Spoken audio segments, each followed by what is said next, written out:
नमस्कार। आज हम बात करेंगे चंद्रशेखर आजाद रावण को लेकर, क्योंकि हाल ही में चंद्रशेखर आजाद रावण शुभांकर मिश्रा के पॉडकास्ट में पहुंचे थे।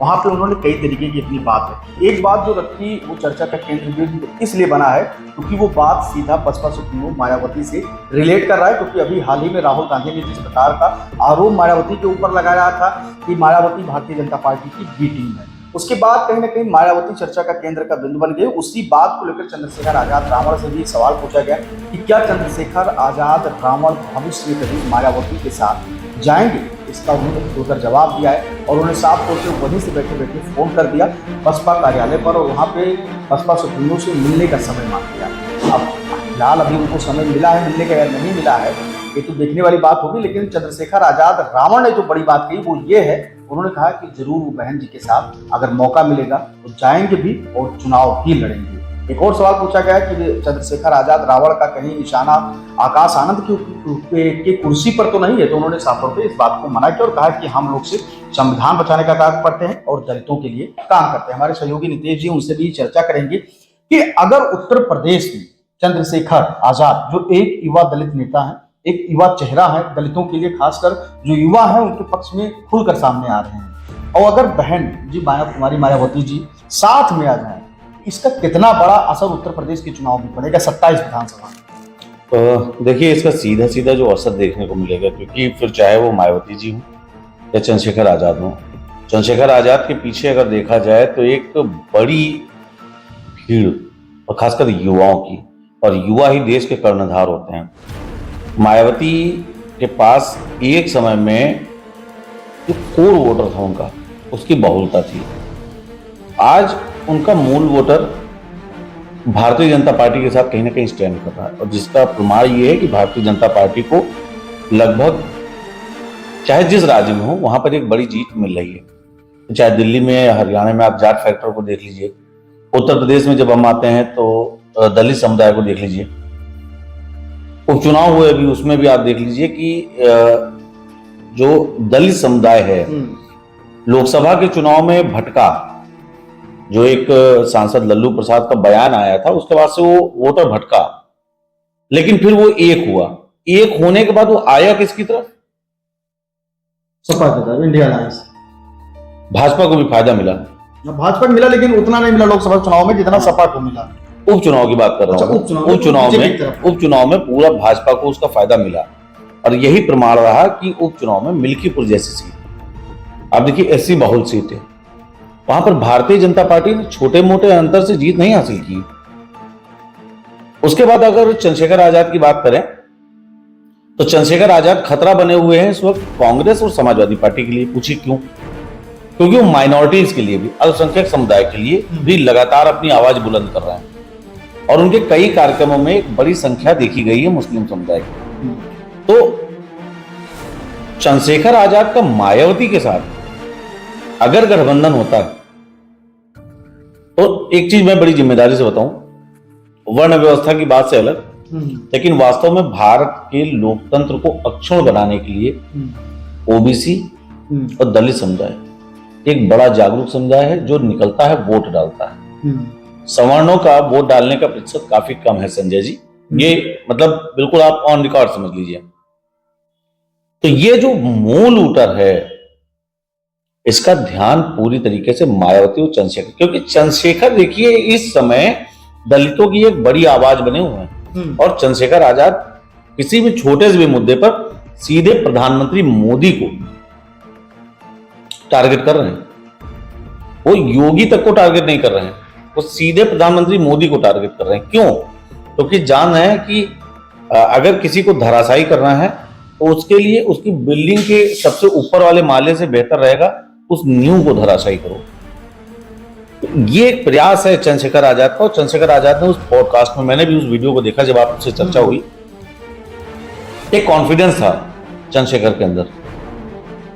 चंद्रशेखर हाथ बढ़ाने के लिए आगे रहते हैं, और ये मायावती के साथ ही नहीं, अखिलेश यादव के साथ भी उन्होंने किया था। लेकिन अखिलेश यादव ने चंद्रशेखर आजाद को संभवतः ये समझ लिया कि अभी ये राजनीति में परिपक्व नहीं है, जो कहते हैं चुटपुंजिया नेता।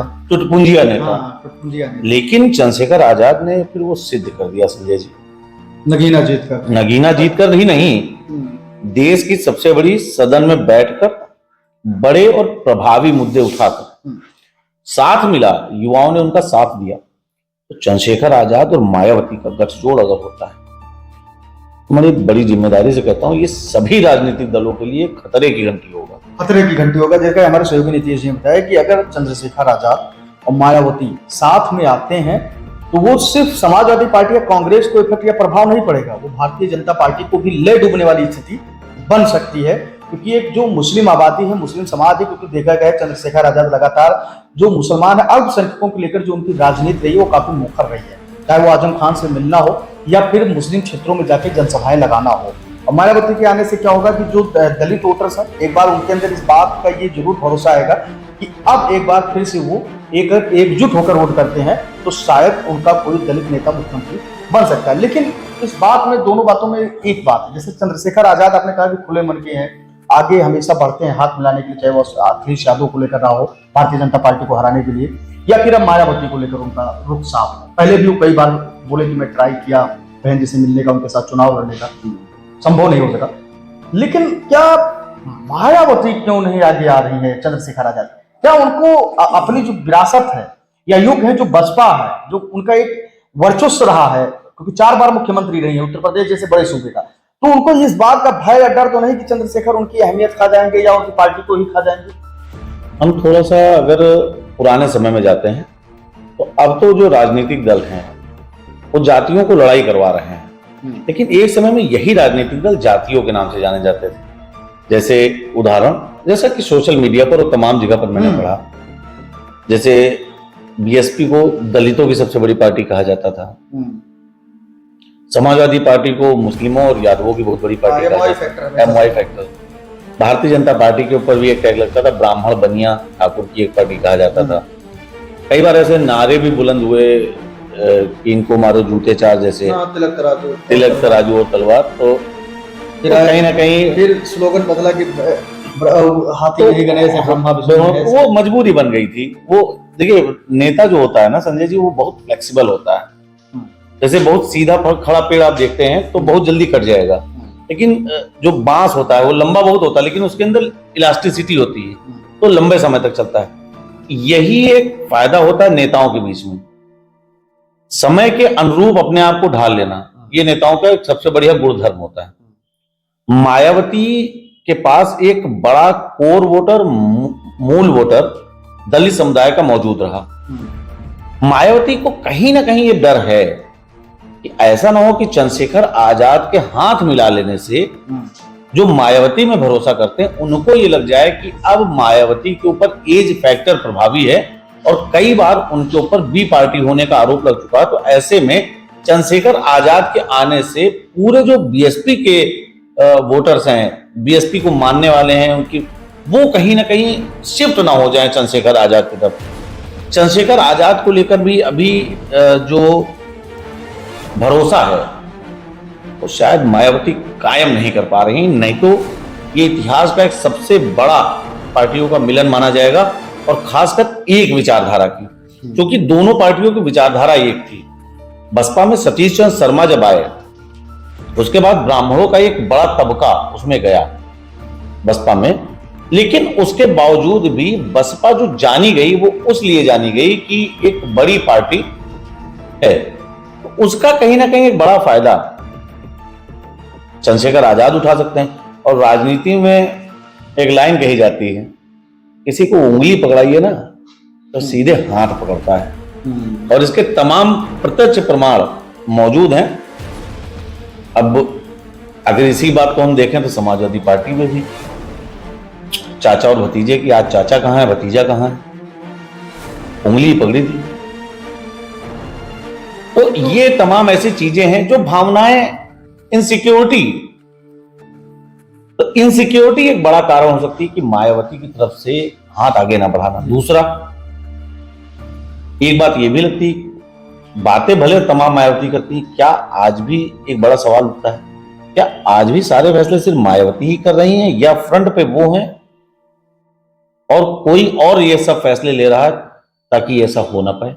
ये विचारणीय बिंदु है। अच्छा, ये तो हो गया, चलिए मायावती क्यों साथ नहीं आना चाहती है, इसके पीछे भी कई कारण हो सकते हैं, क्योंकि चंद्रशेखर आजाद ने जैसी बातें की, कहा कि मैंने कई बार प्रयास किया लेकिन बहन जी मिली नहीं आज तक हमसे कभी, तो साथ आना तो बहुत बड़ी बात है, लेकिन मैं चाहता हूं दिल से कि बहन जी के साथ मैं चुनाव लड़ूं और दलितों की आवाज मुखर होकर उठा पाऊं।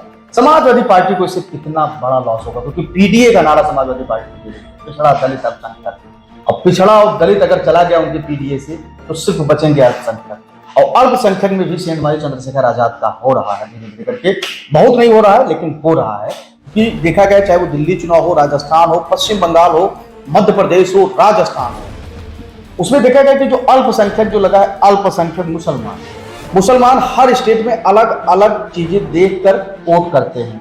दिल्ली में वो आम आदमी पार्टी को वोट करते हैं, कांग्रेस को वोट नहीं करते। मध्य प्रदेश में वो कांग्रेस को वोट करते हैं, समाजवादी पार्टी और अन्य पार्टियों को वोट नहीं करते। राजस्थान में वो कांग्रेस के पक्ष में मतदान करते हैं। वही जब हम उत्तर प्रदेश में आते हैं तो यहाँ पे वो अखिलेश के साथ होते हैं, क्योंकि उनको लगता है कि भारतीय जनता पार्टी से अखिलेश यादव ही चुनाव लड़ पाएंगे। वो पश्चिम बंगाल में जब जाते हैं तो कांग्रेस और अलग अलग पार्टियां सबका त्याग कर देते हैं, टीएमसी के साथ हो जाते हैं। तो मुसलमानों की जो अल्पसंख्यकों की जो राजनीति है उसमें भी चंद्रशेखर आजाद यहाँ सेंधमारी कर सकते हैं, क्योंकि आपने जैसा कहा कि भरोसा वो जीत रहे हैं धीरे धीरे करके, कई सारी जनसभाएं करते हैं मुस्लिम क्षेत्रों में, मुसलमानों के लिए आवाज उठाते हैं। तो क्या लगता है कि समाजवादी पार्टी और अखिलेश यादव के लिए भी ये मुसीबत खड़ी हो जाएगी अगर ये गठबंधन बनता है? देखिए, अखिलेश यादव के लिए अगर देखा जाए, पीडीए की बात कर तो वो रहे, लेकिन अब कहीं ना कहीं पीडीए का समर्थन उनके साथ दिख नहीं रहा है। तो इसका परिणाम हम देखें, मिल्कीपुर में भी हाल ही में चुनाव हुआ। मिल्कीपुर में देखिए, हम आपको फिर थोड़ा सा कहेंगे, मिल्कीपुर में तो भी मैं आपको बता रहा हूँ, मैं आपको पूरी बात बता रहा हूँ। जो पूरा उपचुनाव हुआ, मैं अभी अपने उदाहरण से आपको ये बात सिद्ध किया जाए। जो पूरे उपचुनाव हुए उसमें बहुजन समाज पार्टी ने चुनाव लड़ा। उसके बाद उपचुनाव में अप्रत्याशित परिणाम बसपा के पक्ष में आए, जिसकी उन्होंने कल्पना नहीं की थी। खाता नहीं खोल पाए, सम्मानजनक वोट नहीं मिले। बसपा ने क्या निर्णय लिया कि अब हम उपचुनाव नहीं लड़ेंगे। उसके बाद उपचुनाव हुआ मिल्कीपुर विधानसभा में। मिल्कीपुर में बहुजन समाज पार्टी का प्रत्याशी नहीं था, जबकि सबसे ज्यादा वहां वोटर कौन से थे? पिछड़ा दलित। लड़ाई वहां पर किन दो राजनीतिक दलों में हुई? सपा भाजपा। जबकि वहां से चुनाव चंद्रशेखर आजाद की भी पार्टी लड़ रही थी। वो मूल वोटर कहां गया? अब इस उदाहरण से आप समझिए, वो मूल वोटर कहां गया? चंद्रशेखर आजाद के पास वो क्यों नहीं गया? उसने विकल्प किसे देखा? बीजेपी को। चाहता तो सपा में भी जा सकता था। तो ऐसे में ये कहना कि मायावती की पार्टी किसी विधानसभा में नीति नियंता बन जाएगी या मायावती की पार्टी से कोई बड़ा हल मिल जाएगा, तो ये संभव नहीं। चंद्रशेखर आजाद को उत्तर भारत में अगर बात करें तो इतना बड़ा कोई अभी एडवांटेज नहीं मिला है संजय जी, जिससे यह सिद्ध हो सके कि वो अल्पसंख्यकों का एक बड़ा चेहरा बन सके। तो समाजवादी पार्टी के पास अभी भी जो एम फैक्टर है उसका लगाव है संजय जी, क्योंकि अभी हाल ही में आप देखिए, अखिलेश यादव विधानसभा में है नहीं, लेकिन जब मुस्लिमों पर बात आई, चाहे उर्दू भाषा पर बात आई, अखिलेश यादव ने अपनी आवाज मुखर की। लोगों का समर्थन भी अखिलेश के साथ है। लोकसभा चुनाव में अगर जाए, उस समय मुस्लिमों का मोह समाजवादी पार्टी से भंग हुआ था, लेकिन अखिलेश यादव एक परिपक्व राजनेता है। कांग्रेस से उनका गठबंधन उस समय अखिलेश यादव को अच्छा बचा ले गया, क्योंकि जिस समय मुस्लिम नाराज हुआ था उस समय सारा वोट कांग्रेस में जा सकता था, लेकिन जब कांग्रेस और सपा का गठबंधन हो गया तो वो वोटर फिर वापस लौट आया। तो समाजवादी पार्टी ने अपने एम फैक्टर को फिर से मजबूत कर लिया है। तो ऐसे में उत्तर भारत में खासकर अल्पसंख्यक समुदाय का चंद्रशेखर आजाद की तरफ झुकाव बहुत आसान नहीं है। तो हमारे सहयोगी थे, चंद्रशेखर आजाद को लेकर हम लोग बातचीत कर रहे थे और जानने की कोशिश कर रहे थे आपस में ही, कि एक एनालिसिस कर रहे थे कि अगर चंद्रशेखर आजाद बहन मायावती के साथ आते हैं तो क्या कुछ उत्तर प्रदेश की राजनीति पर इसका प्रभाव पड़ेगा और किन किन पार्टियों को दिक्कत का सामना करना पड़ सकता है, या यूं कहें कि उनके लिए मुसीबत खड़ी हो सकती है या मुसीबत बन सकते हैं मायावती और चंद्रशेखर आजाद। हालांकि अभी ये सिर्फ एक अफवाह मात्र है, एक बातें हैं। हालांकि अगर दोनों नेता बैठकर बातचीत होती है या मुलाकात होती है, अगर वो दोनों लोग अपनी सामंजस्य से अपनी बातें रखते हैं, पार्टी की नीतियों को रखते हैं और बताते हैं कि अगर हमारे आपके आने से प्रदेश की राजनीति बदल जाएगी, तो ये उनके लिए अच्छा होगा और भविष्य में दलितों के लिए भी अच्छा होगा। वैसे आप अपनी राय हमें कमेंट सेक्शन में जरूर बताइए कि अगर चंद्रशेखर आजाद और बहन मायावती जी साथ आती हैं तो किन किन लोगों की मुसीबतें बढ़ जाएंगी, किन पार्टियों का अस्तित्व खतरे में पड़ जाएगा, और क्या एक बार फिर से चंद्रशेखर और मायावती मिलकर उत्तर प्रदेश में अपनी सरकार बना पाएंगे या नहीं बना पाएंगे। आप अपनी राय हमें कमेंट सेक्शन में जरूर दें। धन्यवाद।